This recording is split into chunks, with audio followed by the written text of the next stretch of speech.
টেকনাফ ঢোকার সাথে সাথে একটা ব্যাড বাস, যেই টেকনাফ ঢুকতে লাগছি এই কিছুক্ষণ আগে যে এই পাশে মোড়ে আমাদের 4টা পুলিশ ধরে। সো এরা অনেক স্ক্যাম করে।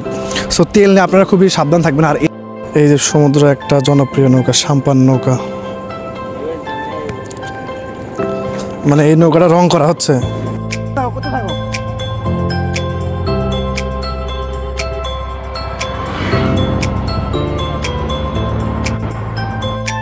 আসসালামু আলাইকুম everyone, welcome back to the new video. আশা করি আপনারা সবাই ভালো আছেন। আমি আপনাদের ভালো আছি। আজ সকালে আমরা এখন ব্রেকফাস্ট করে বের হয়েছি টেকনাফ যাওয়ার উদ্দেশ্যে। আজকে আমরা মেইনলি বাইকে যাব। সো এখন আমরা ডলফিন মোড়ে যাচ্ছি। ডলফিন মোড়ে বাইক বা স্কুটি যেটাই পাই সেটা আমরা এখন প্রায় 10 থেকে 12 ঘন্টার জন্য ভাড়া করব। মানে প্রাইস ওয়াইজ যদি আমাদের কমফোর্টেবল প্রাইস যদি হয় তাহলে সেই অনুযায়ী ভাড়া করব। সো চলুন যাওয়া যাক। এখন আমরা আছি ডলফিন পয়েন্টে। ডলফিন পয়েন্ট থেকে ঠিক সামনে ছোট্ট একটা গলি, এই গলি এখানেই বাইক রেন্ট পাওয়া যায় সব ধরনের। সো এখন দেখি কী কী অপশান আমাদের জন্য অ্যাভেলেবেল আছে। আমরা এইখান থেকে স্কুটি হায়ার করলাম। এটা হচ্ছে সি মেরিন রেন্ট এ বাইক। সব ধরনের বাইক আছে, মেইনলি এদিকে সুজুকির বাইকগুলো বেশি ইউজ করা হয়। সুজুকির বাইক মানে সুজুকি জিক্সার যেগুলো আছে, আর এগুলো ইয়ারও বাইক পাওয়া যায়, ফিজার টিজার আছে। আর আমরা মেইনলি আজকে ইয়ামাহার যে বাইকটা আছে এইখান থেকে আমরা এই যে ইয়ামাহার বাইক নিচ্ছি আজকে সারাদিনের জন্য, 12 ঘন্টার জন্য। এটা 125cc। সো দেখি কেমন লাগে, আর আমাদের সাথে থাকুন এবং এটা কত টাকা কী লাগছে বা ফর্মালিটিস কী কী একটু পরে আপনাদের জানাবো।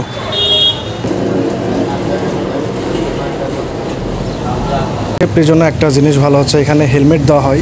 আর এইখান থেকে আমরা 4 লিটার তেল নিচ্ছি মানে সুবিধার্থে। এটা হচ্ছে আমাদের বাইক, মানে বাইক না স্কুটি ইয়ামাহার। আর এই যে এটা কি ভাই পেট্রোল না অকটেন? এটা হচ্ছে অকটেন। দেখতাম একটা স্পোর্টি, দিনে চালানোর ইচ্ছা ছিল এরকম স্কুটি সুন্দর। So dream come true. Yamaha এই রেডি। হ্যাঁ, বাইকের সেফটির জন্য আমরা এখানে ভিডিও করে নিচ্ছি। মানে ভিডিও করে নেওয়া ভালো, যাতে পরে কোনো প্রবলেম বা পরে কোনো সমস্যা না হয়। সো স্ক্র্যাচ থাকলে মানে এই ভিডিওতেই পরে দেখা যায়। সো যাতে পরে কোনো প্রবলেম বা পরে কোনো টাকা ক্লেম না করতে পারে, এই জন্য বেসিক্যালি এই ভিডিওটা করা। আমি আমার লাইফে কখনো স্কুটি চালাইনি, মানে আজকে ফার্স্ট টাইম। সো দেখি এক্সপিরিয়েন্সটা কেমন। আর আমি রাইডের জন্য রেডি। তুমি চালাবে না? অবশ্যই। মামা কিন্তু চালাতে পারে না, আমি খুব টেনশনে আছি। মামা উড়াই দেয় নাকি? চালান করো। তোর থেকে আমি বেটার চালাতে পারি, তুই তো বছরে চালাস একবার।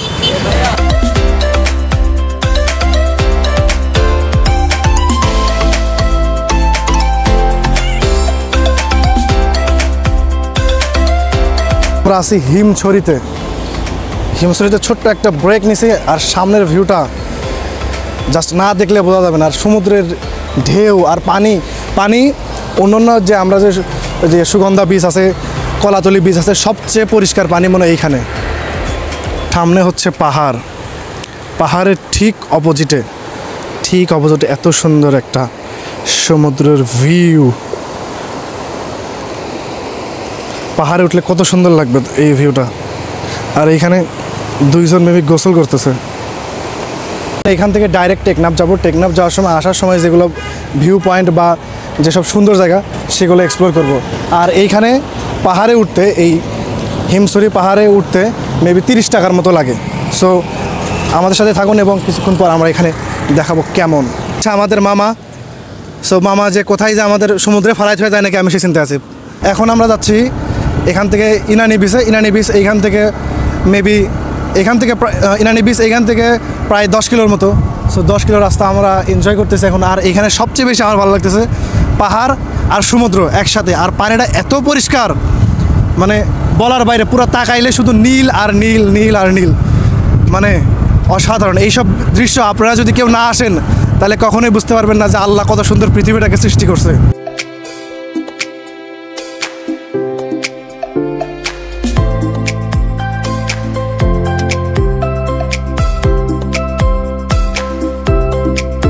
রেজুখাই চৌকি চেক পয়েন্ট আমরা এখন পার হচ্ছি। এইখানে আমাদের ফার্স্ট চেক পয়েন্ট আজকে। মেইনলি চেক করা হয় কোনো মাদক দ্রব্য বা কোনো কিছু নিয়ে যাওয়া হচ্ছে নাকি, এইটাই মেইনলি চেক করা হয় এখানে। নর্মাল এটা সো লাইসেন্সের জন্য তেমন কোনো প্যারা নেই। আমরা যদি রুলস অ্যান্ড রেগুলেশন মেনে চলি তাহলে লাইসেন্স নিয়ে তেমন কোনো প্রবলেম হয় না। এই যে ব্রিজ, এটা শুধু এক পাশে একদিকের গাড়ি যাতায়াত করে। ওই আমরা এখন যাচ্ছি, ওরা ওই পাশে দাঁড়ায় আছে গাড়ি, আবার ওরা যখন আসবে তখন আমরা দাঁড়ায় থাকবো। আর এইখানে বড় একটা ব্রিজ বানানো হচ্ছে এখানে। সো আপনারা মেবি কয়েক বছর, 5-6 বছর পর আসলে দেখতে পারবেন এই বড় একটা ব্রিজ। পাশে এগুলো হচ্ছে দোলনা ব্রিজ। এইখানে মেইনলি যেগুলো হ্যামকগুলো টানানো আছে, সো এখানে খালি হ্যামক আর হ্যামক। সব চাঁদের গাড়ি, এগুলো ভাড়া করে সব টেকনাফের দিকে যাচ্ছে, সব গ্যাং। আর এই পাশে সব সাম্পান নৌকা, সমুদ্রের মধ্যে চাঁদের মতো দেখতে। আমরা এখন আছি ইনানি ব্রিজে। আর পিছনে যে জায়গা দেখতে পাচ্ছেন যেখানে যে মাইক্রো রাখা, সেখানে আমরা বাইক পার্কিং করছি। বাইক পার্কিং করতে এখানে 30 টাকা লাগে। আপনারা ইচ্ছা করলে কায়াকিংও করতে পারেন এই ব্রিজের নিচ দিয়ে, মানে মেইনলি ভিতরে এদিকে সমুদ্রের দিকে যাওয়া যায় না, এইদিকে কায়াকিং করা যায়। আর এইদিকে বসে থাকারও জায়গা আছে। আর এইখানে আপনার কোয়াড বাইকগুলোও ইউজ করতে পারেন, মানে চালাইতে পারেন। এটা হচ্ছে ইনানি ব্রিজ, এইখানে সব বসে থাকার জায়গা। আর এইখানে ঝাউবন, অনেক স্রোত এইখানে, অনেক ঢেউ এইখানে। আর এইখানে তুলনামূলক মানুষ অনেক কম, মানে মোটামুটি নিরিবিলি পরিবেশ। আর এইখানে যে লম্বা একটা সমুদ্রের মধ্যে একটা হাঁটার জায়গা দেখতেছেন, এটা হচ্ছে নৌবাহিনীর জেটি। এখানে নৌবাহিনীর জাহাজ মেইনলি এখানে নোঙর করে। আর এখানে নর্মাল মানুষজন যাইতে পারে না। আর এটা হচ্ছে একটা হোটেল, এর নাম হচ্ছে হোটেল বেওয়াচ। মানে এইখান থেকে কত সুন্দর একটা ভিউ এনজয় করতে পারে মানুষ এখানে, অনেক সুন্দর একটা ভিউ। আর বিশেষ করে আমার কাছে এই নৌবাহিনীর যে জেটিটা আছে বা যেখানে এখানে যে নৌকা নোঙর করে, এই জায়গাটা অনেক সুন্দর লাগতেছে আমার কাছে, এটা যাইতে পারলে। আর এইখানে সব কোয়াড বাইকে ঘুরতেছে। এইখান থেকে আমরা যাব পাটওয়ার টেক। এই ইনানি বিচ থেকে প্রায় 7 কিলোর মতো। সো এইখানে মোটামুটি ওভারঅল ভিউটা অনেক ভালো, কিন্তু প্রচণ্ড লেভেলে গরম আর বাতাস অনেক কম, মানে হালকা হালকা বাতাস এইখানে। পাহাড়টা অনেক সুন্দর লাগতেছে। এখন মেঘ হয়ে গেছে, মেবি বৃষ্টি নামবে, মনে হচ্ছে মেঘালয়ের কোনো পাহাড়। আর এই জায়গাটার নাম শামুক বিচ। আর জায়গাটা হচ্ছে বড়ডেইন শামুক বিচ। সুন্দর পাহাড়ের টিলা। এই পাহাড়টা যা সুন্দর লাগতেছে না, মানে পাহাড় আমার খুব ভাল লাগে, মানে পাহাড় আর সমুদ্রের এক মেলবন্ধন। আর এই পাশে সব হ্যামক, এখানে হ্যামকে শুয়ে থাকার ব্যবস্থা আছে। এখানে সব ছবি তোলানো ব্যস্ত সবাই, আমি জাস্ট ভিউ এনজয় আর ভিডিও নিয়ে ব্যস্ত। হচ্ছে আনলিমিটেড, মাত্র 20 টাকা।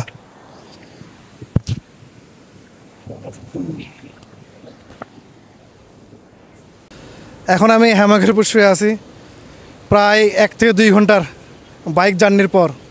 সো এখানে আপনারা 20 টাকায় আনলিমিটেড, যতক্ষণে যায় ততক্ষণ শুয়ে থাকতে পারেন এখানে। মনে হচ্ছে এখন একটু ঘুমায় যাব। আর এগুলো ঝাউ গাছের নিচে।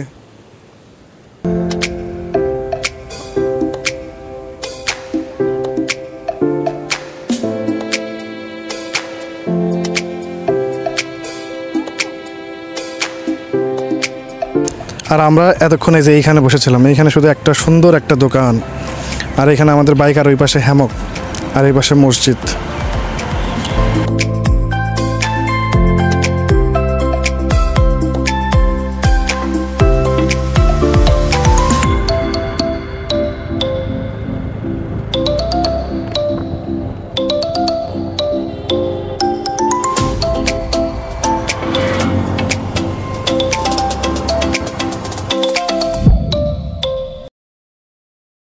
টেকনাফ ঢোকার সাথে সাথে একটা ব্যাড বাস, যেই টেকনাফ ঢুকতে লাগছি এই কিছুক্ষণ আগে যে এই পাশে মোড়ে আমাদের 4টা পুলিশ ধরে। সো আমরা যে বাইক রেন্ট করছি, যেখান থেকে রেন্ট করছিলাম, ওরা বলতেছিল যে আপনারা টেকনাফ পর্যন্ত 0 পয়েন্ট পর্যন্ত নিয়ে যেতে পারবেন, কোনো সমস্যা নেই, পুলিশ ধরলে আমাদের ফোন দেবেন। ওদের 4-5 বার ফোন দিয়েছে, ওরা কোনো ফোন রিসিভ করতেছিল না। তো আমাদের 1200 টাকা জরিমানা দেওয়া লাগছে। এটা হচ্ছে বিষয়। তো যারা বাইক নিয়ে আসবেন টেকনাফ পর্যন্ত, তারা খুব কেয়ারফুল।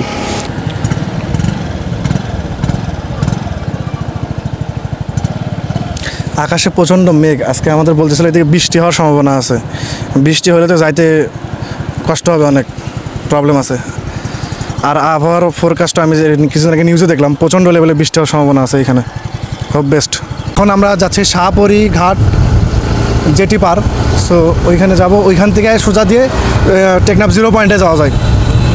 সো আমরা এখন প্রপার গ্রামের মধ্যে দিয়ে যাচ্ছি। এখন টেকনাফের গ্রাম নর্মাল গ্রামের মতো, এখানে সুন্দর, মোটামুটি মনে হচ্ছে না যে টেকনাফে বা অন্য কোনো জায়গায় আছে, মনে হচ্ছে আমার বগুড়া বা নাটোরের কোনো এলাকায় আছে গলির মধ্যে এরকম মনে হচ্ছে।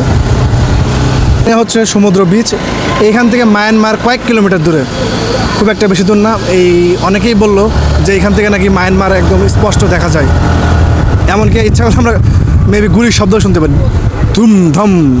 আমরা এখন আছি শাহপুরী দ্বীপের জেটি ঘাটে, আর আমাদের ঠিক সামনে হচ্ছে নাফ নদী, আর এখানে মেবি ভাটা চলতেছে যার কারণে এদিক দিয়ে পানি নাই।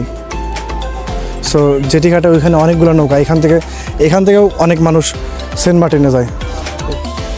আমাদের ঠিক এই পাশে হচ্ছে বাংলাদেশ, আর ঠিক তার অপোজিটেই এদিক দিয়ে হচ্ছে নাফ নদী। নাফ নদীর এই পাশে যে পাহাড়গুলো আপনারা দেখতে পাচ্ছেন, এই পাহাড়গুলো হচ্ছে মিয়ানমার।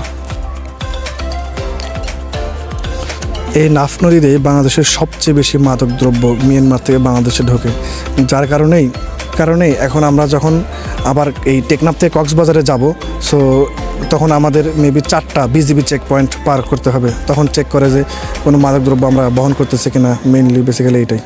এখানকার স্থানীয় কিছু মানুষজনের কাছে শুনলাম যে মাঝে মাঝে রাত্রেবেলা অনেক সময় এই বন্দুকের আওয়াজ, অনেক সামরিক জনের আওয়াজ এইখানে পাওয়া যায়।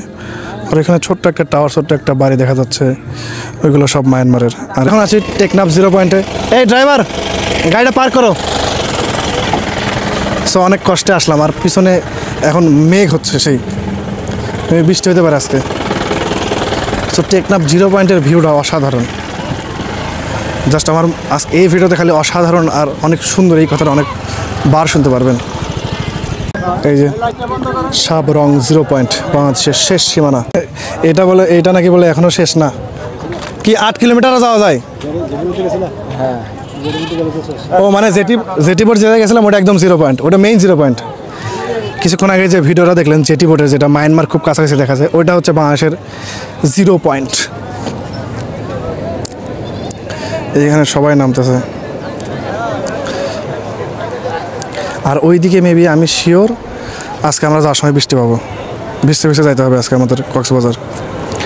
আকাশটা মেঘ হয়ে কত সুন্দর লাগতেছে এইখানে, ওইদিকে সূর্য আলো পড়তেছে, এইদিকে কোনো সূর্য আলো নেই, যার কারণে অনেক কালো কালো লাগতেছে। এই যে বিচ, এই বিচটা অনেক নিচু, আর এইখানে এগুলা এই যে সমুদ্র যখন এই যে সমুদ্রের জোয়ার ভাটা বা যখন এই যে ঝড়ের মধ্যে হয়, তখন এরা আটকানোর জন্য মেইনলি, সঠিকভাবে বলতে পারতেছি না, যারা জানেন তারা একটু কমেন্টে বলে দেবেন আমার ভুল হইলে কোনো কিছু। এখানে একটি স্মেল পানির, যেগুলো আপনারা জাস্ট এইখানে আসলেই এই জিনিসটা উপভোগ করতে পারবেন। যারা ভিডিও দেখতেছেন তারা কখনো বাড়ি থেকে না বাইরে হলে কখনো এই জায়গাগুলো বা এরকম জিনিসের উপভোগ করতে পারবেন না। আর এখানে মনে হচ্ছে ওই পাশে উঁচু, আর এই জায়গায় মাঝখানে একটু নিচু, এইখানে সমুদ্র, অনেক সুন্দর বাতাস। আর সমুদ্র যখন রোদ পড়ে এক এক জায়গায় এক এক রকম কালার, কখনো নীল, কখনো সবুজ, এখন মেঘ এইখানে কালো জন্য মনে হচ্ছে পুরো পানিটা মনে হচ্ছে কালো কালো। আমাদের যে বাইকটা দেখলেন, আমাদের বাইক আজকে আমরা 12 ঘন্টার জন্য রেন্ট করতে মানে বাইক না, স্কুটি, এটা রেন্ট করতে আমাদের লাগছে হচ্ছে 1400 টাকার মতো। আপনারা যদি একটু দামাদামি করেন বা কোনো জায়গায় ঘোরেন, বাইকও আপনারা সারাদিন 1400 টাকার মধ্যে পাবেন। সুজুকি যেগুলো আছে, জিক্সার যেগুলো আছে, যেগুলো দেখালাম ওইগুলো। আর বাইকের একটা জিনিস, এখানে তেল নেওয়া এরা অনেক স্ক্যাম করে, সো তেল নিয়ে আপনারা খুবই সাবধান থাকবেন। আর এদের আমি একটা জিনিস দেখছি, আমাদের স্কুটি আমরা যে প্রবলেমটা পাইছি, আমাদের মিটারটা কাজ করতেছে না, এনারা বলতেছে তেলের মিটার কাজ করে, আমি জানি না এটা আসলে সঠিক দেখায় কি না। সো এই জিনিসগুলো একটু দেখে নেবেন। আর ওদের যে ক্রাইটেরিয়া বা যা ওদের এর যে জিনিসগুলো যে দেখা লাগে বা যে জিনিসগুলো এরা চাচ্ছে, ওইগুলো প্রপার দেখে নেবেন। আর আমরা যে টেকনাফ ঢোকার সময় যে একটা ঝামেলার মধ্যে পড়ছিলাম, পুলিশ আমাদের 1200 টাকা দেওয়া লাগছে। ওরা বলছিল যে কোনো পুলিশ নাই, সো কোনো পুলিশ নাই, কোনো পুলিশ ধরবে না, কিন্তু আমরা পুলিশ ধরছিল, মানে এটা ভাগ্যের বিষয়, আমরা পাইছি, আমাদের 1200 টাকা দেওয়া লাগছে। আমাদের বলছিল যে আমাদের বাইকে কোনো রকম লাইসেন্স প্লেট কোনো কিছু ছিল না, আর আমারও মেইনলি লাইসেন্স ছিল না, যার কারণে এই প্রবলেমটা হয়েছে। সো এটা ফেয়ার, এটা কোনো প্যারা না, কিন্তু এই বাইকের কোনো লাইসেন্স ছিল না, এই জন্য একটু প্রবলেমটা হয়েছিল। সো আপনারা যদি বাইক নেন অবশ্যই বাইকের লাইসেন্স এবং বাইকের কাগজ সব কিছু দেখে নেবেন। ওরা বলবে যে কোনো প্রবলেম নাই, কিন্তু প্রবলেম আছে।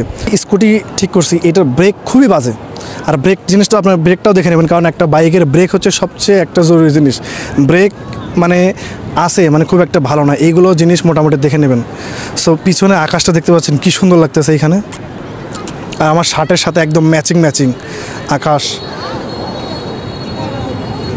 সো এইগুলো সব কিছু আপনারা এখানে আসলেই উপভোগ করতে পারবেন। সো এইগুলো কিছু জিনিস একটু কেয়ারফুলি দেখলে মানে মোটামুটি আপনাদের জন্য ভালো, যাতে আপনাদের কোনো সমস্যা হবে না। এই যে সমুদ্র একটা জনপ্রিয় নৌকা, সাম্পান নৌকা, মানে এই নৌকাটা রং করা হচ্ছে। এই নৌকা কি ভাই আপনাদের না এটা? হ্যাঁ আমাদের। আর আপনারা বের হন কয়দিনের জন্য এটাতে যদি মাছ ধরতে যান? আমরা বের হই আপনার 2 দিন 3 দিন এই সমুদ্রের মধ্যে থাকেন? হ্যাঁ। আরে আপনারা এই দিক ছিলেন যে কম্পাস দিয়ে? হ্যাঁ। আপনার কম্পাস আছে এগুলো? খুব বেশি দূরে তো যায় না, কম্পাস খুব দূর, বেশি দূর বলতে আপনার কত কিলো? আপনার আসা যাওয়া 100 তেল খায় আর কি। 100 লিটার? 100 লিটার। বুঝতে পারছি। আর যদি একবারে 3-4 দিন 5 দিন, এই হচ্ছে নৌকা। আর এই যে এটা হচ্ছে নৌকার পাখা। আছে অনেক সময়। কি বিশাল নৌকা। আচ্ছা ভাই, এই নৌকায় এত এরকম চাঁদের মতো উঁচু হওয়ার কারণটা কি? হ্যাঁ, ঢেউ থেকে বাঁচার জন্য। মানে ঢেউ কাটায় এটাতে? আচ্ছা। আপনাদের নিজস্ব নাকি এটার মহাজন আছে? মহাজন আছে, নিজস্ব ঘর আছে। একটা নৌকার তো অনেক দাম না? একটা নৌকা আপনার যার সহকারে ক্লিয়ার করতে আপনার 10-15 লাখ। 10-15 লাখ টাকা? নিজস্ব সহকারে। আর আপনাদের গ্রামের নাম কি এই জায়গায়? কক্সবিয়া। কক্সবিয়া। এখানে ওই যে একটা গর্জন বাগান আছে। তুমি কি পড়াশোনা করো নাকি নৌকার সাথে আছো? হ্যাঁ, তোমরা কি সব একসাথে? গ্রামের ভিতর ঢোকা লাগবে। রাস্তা মেন রাস্তা দিয়ে দেখবেন ওই গর্জন বাগানটা, মাঝখানে রাস্তা আছে। রাস্তা আচ্ছা, এই পাহাড় ওই পাশে কি যাওয়া যায়? জি রাস্তা দিয়ে? ও, ওই পাশে আপনারা কি যাবে? ওই পাশে এরকম বাড়ি, সাগর বাড়ি। পাহাড়ের ওই পাশে তো সবের রোহিঙ্গা। ও পাহাড় ওই পাশে সব রোহিঙ্গা? ওই রোহিঙ্গার ক্যাম্পে আছে না? হ্যাঁ। এই ওই পাশে ক্যাম্প। ওটা ওখানে যাওয়ার সিস্টেম কি? এই যে এই রাস্তাটা ও আছি যেইখানে, সেটা হচ্ছে আপনারা কিছুক্ষণ আগে নাম শুনলেন, কক্সবিয়া এই এলাকার নাম। এই সমুদ্র সৈকতে কেউ নাই, ফাঁকা, জাস্ট খালি আমরা আর কয়েকজন জেলার এখানে সব গ্রামের ছেলেপেলে খেলাধুলা করতেছে এখানে। আর আকাশটা মানে লাল নীল, সূর্যের আলো পড়তেছে, সব কিছু সাদা, সব কিছু কম্বিনেশন একসাথে। যে এইখানে সেই নৌকা, দেখে মনে করতে পারেন যে এখানে কেউ নকশা করছে, কি যেন একটা ছোটো ছোটো পোকা, আমি জানি না, পুরো সমুদ্র জুড়ে এইখানে এরকম ইয়ে করছে নকশার মতো সুন্দর। এগুলো হচ্ছে কোরাল দ্বীপ আছে, সেগুলো সেই কোরাল। এগুলো এখন ভাটা চলতেছে, যার কারণে পানি ওইখানে, তা না হলে এইগুলো সব সমুদ্রের পানির নিচে থাকে এগুলা। বাজার থেকে ঠিক 100 কিলোমিটার দূরে আছি। সো আমরা আই গেস চিন্তা করতেছি 2 ঘন্টার মধ্যে আমরা পৌঁছায় যাব। আর ওইদিকে তো প্রচণ্ড মেঘ হয়েছে।